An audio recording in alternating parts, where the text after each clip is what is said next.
এই যে ইয়া নবী সালামুন আলাইকা, ইয়া রাসূল সালামুন আলাইকা, ইয়া হাবিব সালামুন আলাইকা, সালাওয়াতুল্লাহ আলাইকা। মুসলমান এটা লেখক কে? কোন বাঙালি? একটু হানা বলতে হবে। এই ধর বলুন এটা বাঙালি? বাঙালি না। উর্দু ভাষার লেখক না। এটা কি ওই ফার্সি ভাষার লেখক না। এটা কি আপনার ওই ভোজপুরি ভাষার লেখক না। এই আপনার কবিতাটা লিখেছে আরব দেশের বিখ্যাত কবি, জোরে বলেন সুবহানাল্লাহ। সম্মানিত শ্রোতা, আচ্ছা একটা কথা, ইয়া নবী সালামুন আলাইকা, ইয়া রাসূল সালামুন আলাইকা, ইয়া হাবিব সালামুন আলাইকা, এটা সবথেকে বেশি গাওয়া হয় কোথায়? আরব দেশে না নন আরব দেশে? আরব দেশে বলতে হবে। কেউ কেউ বলতে পারেন হুজুর এটা তো বাংলাদেশে চলে, ইন্ডিয়াতে চলে, পাকিস্তানে কিছু কিছু জায়গায় চলছে, নেপালে চলছে। এটা কেউ ভাবতে পারে এটা হলো Bengali, made in India, made in আপনার চায়না, মেড ইন বাংলাদেশ, কেউ বলতে পারে। কিন্তু আমি আপনাকে বলছি ইয়া নবী সালামুন আলাইকা, ইয়া রাসূল সালামুন আলাইকা, ইয়া হাবিব সালামুন আলাইকা, এই গজলটি বা এই কবিতাটি সব থেকে বেশি আরব কান্ট্রিতে চলে।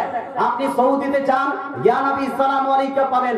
আপনি মিশরে যান, ইয়া নবী সালামুন আলাইকা পাবেন।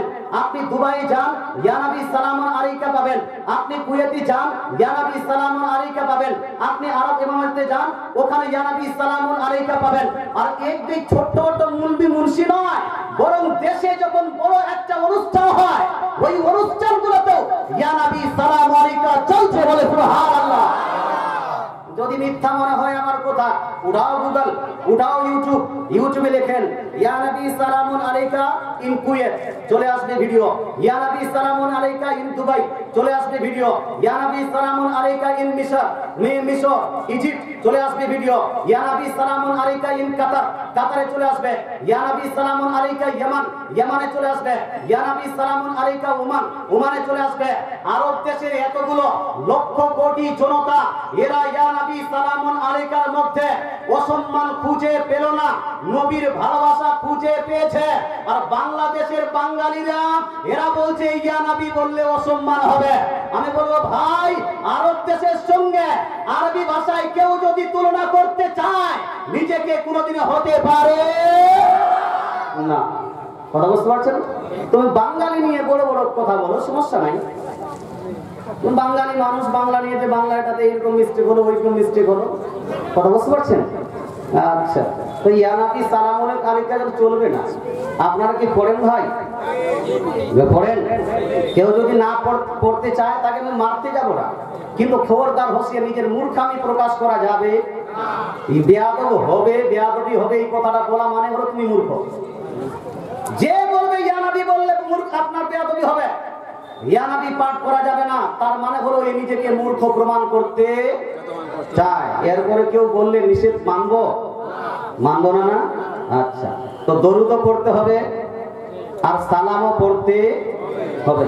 বিশ্বের মধ্যে বিশ্বের মধ্যে সব থেকে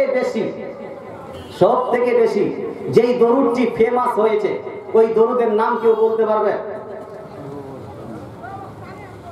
বিশ্বের মধ্যে সব থেকে বেশি যেই দরুদ শরীফটি পাঠ করা হয় সেই দরুদ শরীফটি কি কেউ বলতে পারবে? বলতে পারছে না। বর্তমান যুগে কিছু মানুষ আছে যারা বলে যে দরুদ ইব্রাহিম ছাড়া অন্য কোন দরুদ চলবে না। বলে কি বলে না? বিশ্বের মধ্যে, গোটা কায়নাতের মধ্যে যতগুলো দরুদ চলে এই দরুদের মধ্যে সব থেকে ফেমাস দরুদ, সব থেকে বেশি পাঠ করনেওয়ালা দরুদ, সব থেকে বেশি পাঠ করা হয় এই দরুদটা কোন দরুদ? সাল্লাল্লাহু আলাইহি ওয়াসাল্লাম। যদি বলতে চান হুজুর দরুদ ইব্রাহিম, আমি বলবো তোমার গবেষণায় কমই আছে। সব থেকে বেশি পৃথিবীর বুকে সে সুন্নি হোক, ওয়াহাবি হোক, দেওবন্দি হোক, আহলে হাদিস হোক, জামাতি হোক, যাই হোক না কেন, সব থেকে বেশি যে দরুদ শরীফটি পড়ে সেই দরুদ শরীফটি দরুদ ইব্রাহিম। সেই দরুদটি সেই দরুদ নয় যেটা নবী শিখিয়েছেন, নবীজির শিখানো দরুদ নয়, বরং সেই দরুদ হলো সাল্লাল্লাহু আলাইহি ওয়াসাল্লাম, সাল্লাল্লাহু আলাইহি ওয়াসাল্লাম। আচ্ছা, দরুদের ক্ষেত্রে যেভাবে সব থেকে বেশি প্রচলিত দরুদ, সব থেকে বেশি পাঠ করা হয় যে দরুদ সেটা হলো সাল্লাল্লাহু আলাইহি ওয়াসাল্লাম। এটা হাদিসে নবীজি শিখাননি, তারপরও সব থেকে বেশি ফেমাস হয়েছে।